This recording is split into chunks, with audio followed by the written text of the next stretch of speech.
All right, ladies and gentlemen, boys and girls. So today we're talking about some more of this NBA talk. And quite frankly, ladies and gentlemen, I'm not quite happy with it. I'm kind of annoyed with the NBA now. So there's been all this talk about Anthony Davis being injured, all right? So Anthony Davis is injured. So now he's going to be playing, right?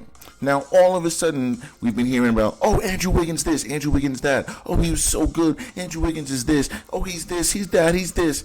Now we come to find out Andrew Wiggins is injured?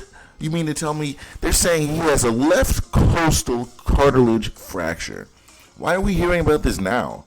Why didn't we hear about this after the game? Now, all of a sudden, you're telling me that he's injured? All of a sudden, we're supposed to buy this? Like, where was he? He wasn't showing signs of any injury at all. He wasn't hurt. Nothing was even said about this. We were hearing about how great he played and how great he's going to be in Game 6. Now, all of a sudden, you're telling me he's injured? Like, what is this? Like, I don't know what the NBA is trying to pull on us. Are they trying to make Steph Curry look really great, or are they just trying to make them flat out lose? I can't figure it out. But if the Warriors win tonight without Andrew Wiggins, assuming he doesn't play, then you know this shit was all drummed up. Like, you know that this is for Steph Curry to look amazing. Oh, he came back against Anthony Davis and LeBron James, down 3-1, missing his best player. Come on, guys. We've seen this show how many times? How many times have we seen this movie? If you believe this movie again, you're a fucking moron. I'm going to say it right to your face. If you think that this is real, if they win without Anthony fucking Davis, guys, I'm going to be the first one on here raging tomorrow.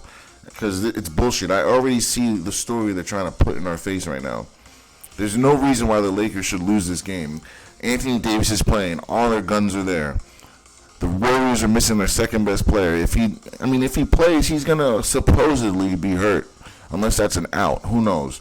And if he plays, you better be backing him down. If you don't see LeBron James or anyone who's on Wiggins backing down into his chest all game long, you know he's not actually injured, and you know the Lakers aren't trying to win the game. So I can't wait to see this game so I can see the tempo and to see how they play.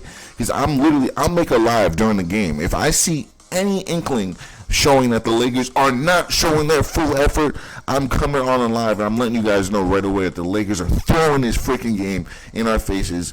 Do not bet on this crap, especially the NBA. With these magnets, they can just slay everything. It's one thing to bet on football because we all love football. We know the game a little bit more, and we kind of can see the bullshit a little bit clearer. In the NBA, you don't see the bullshit till afterwards because the game moves so fast. In the NFL, you see the bullshit as it's happening usually. In the NBA, sometimes you see the bullshit as it's happening. It's rare, it happens, but in the NFL, you see it literally all the time. The fans, you hear them like, it's just, bro, you hear it all the time right away. Now we're supposed to believe that Andrew Wiggins, oh, his rib cage is broken. Like, get up out of here, man. Get up out of here, man. Let's talk about this game. Now, this game was bullshit. The Sixers should have won this game, so now they're going to lose the series.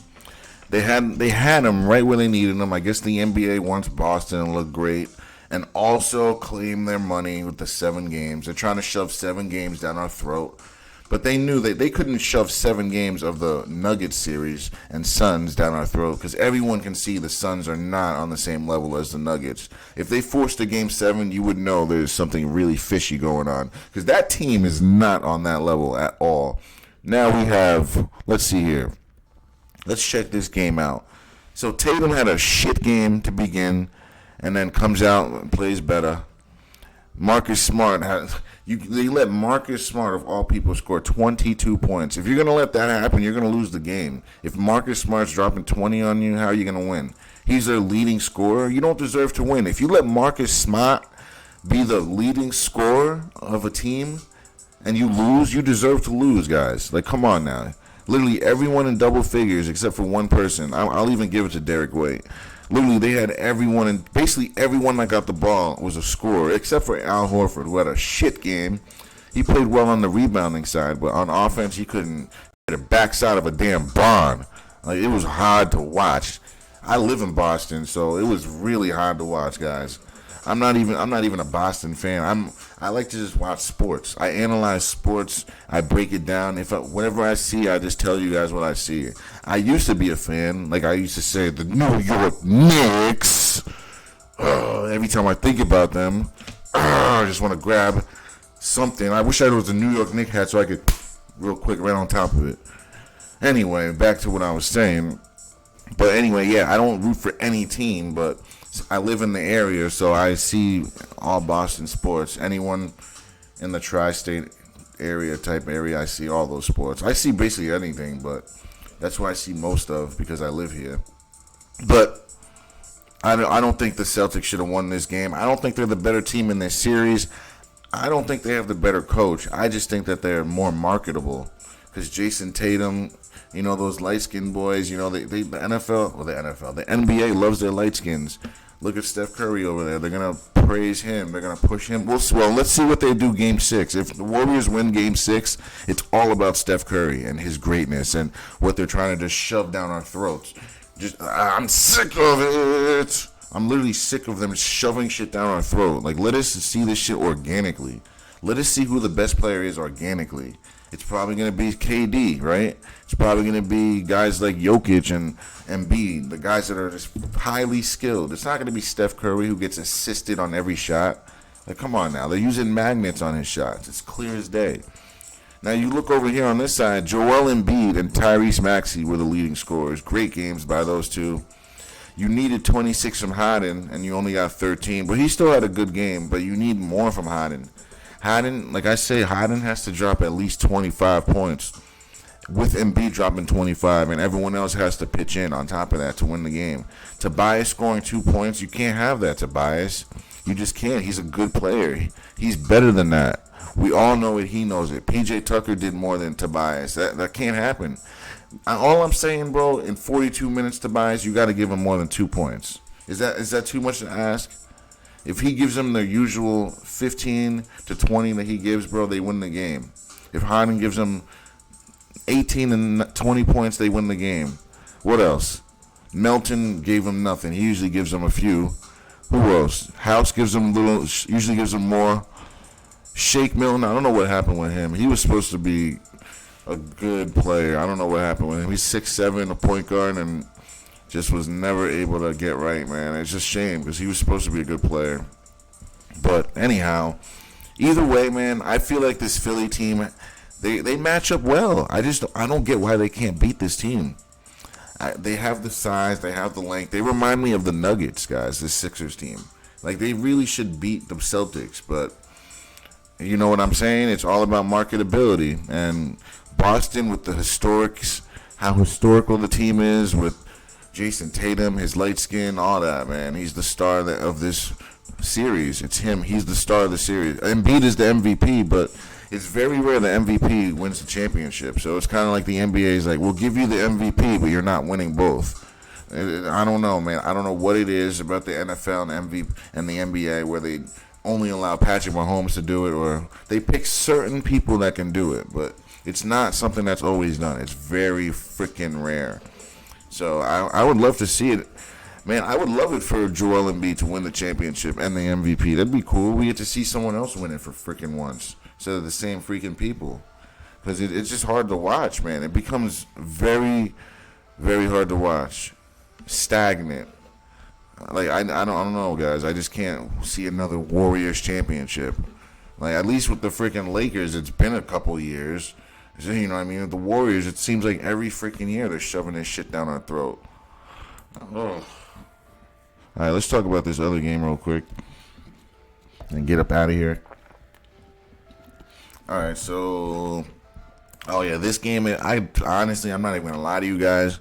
I tried to watch this game, but man, it was hard to watch, man. I couldn't even really watch this game for a little while. I watched maybe a quarter. In total, I probably watched 1/4 of this game. A little bit of each quarter I saw. Because every time I looked at it, they were down 30 points. So it's like, who the hell wants to watch a blowout? I don't even know how the Suns made it this far. It's because of KD, obviously, but look at this Nuggets team, man. I don't know how this team doesn't win the championship. If it's organic, this is clearly the best team in the league. But we don't know what the NBA has planned. It's too easy for the bettors to be like, oh, the Nuggets are winning it. They're the best team. It's too easy to do that. So don't think that you're going to be able to say, oh, the Nuggets are winning because they're the best team. The best team doesn't always win the championship, guys. It's usually the most marketable team that wins. That's usually how it goes, man. If you don't believe me, go look at all the other championships, other than like the exceptions. But exceptions do not make the rule. So we're not even going to go do that. Look at this. Porter gave you 10. Michael Porter is basically the same type of player as the other guy on Philly. What's his name? What's that dude's name? Tobias Harris. Tobias Harris and Michael Porter are virtually the same player, guys. Same size, same length, same game, same everything. They play the same. No, Jokic versus Embiid, that'd be such a good matchup to watch, guys. And then you'd have PJ Tucker on Aaron Gordon. Then you'd have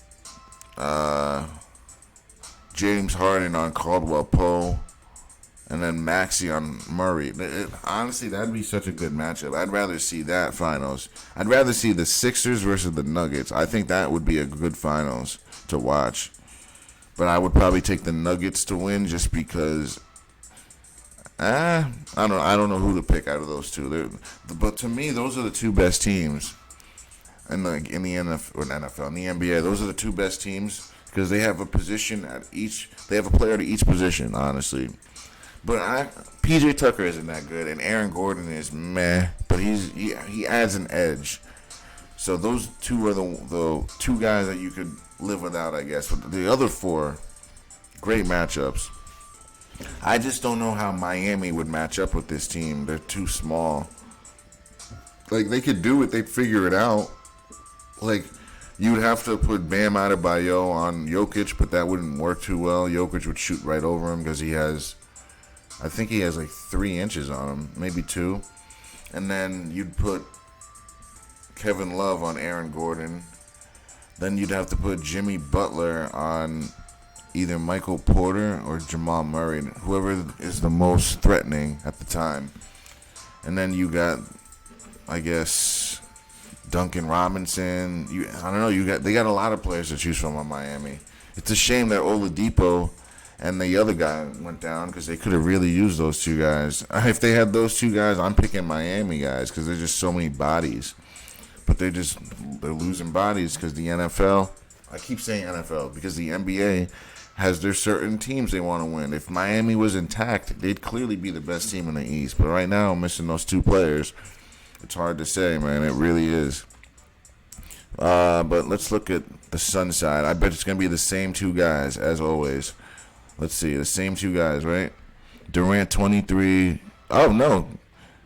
Booker only came up with 12, so Booker came up tiny. He came up like mini-me this game, so that's why you lose, guys. Like I always say, you need at least 40 from Durant and 40 from Booker. You don't get that, you don't win.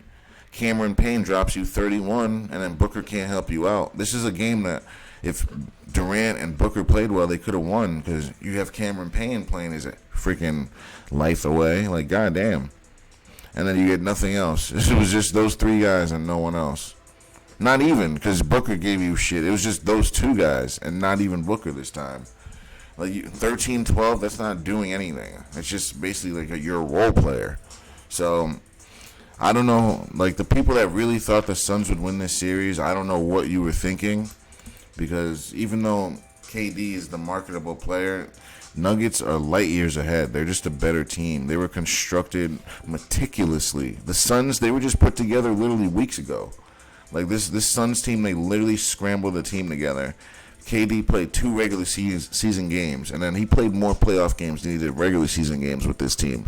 So I don't know how you could think that this team was ready to win. Maybe next year if they add some more pieces, but this year you can easily see that they're not ready. They couldn't beat the Warriors, Lakers, or the Nuggets. They're no more than the 4th best team in the West. The Phoenix Suns are. It's just clear as day. Now let's look at the stats. It's going to be a lot to a little, I know. 3-pointers, they actually only made 3 more. But these stats don't really mean anything because the series is over. There's nothing the Suns can do to fix anything. So we'll just wait and see who the Nuggets play after tonight. And like I said, I got my eyes glued to the Lakers series. Any funny business, believe me, guys, I'm going to be on there so fast, letting you guys know if I see anything at all.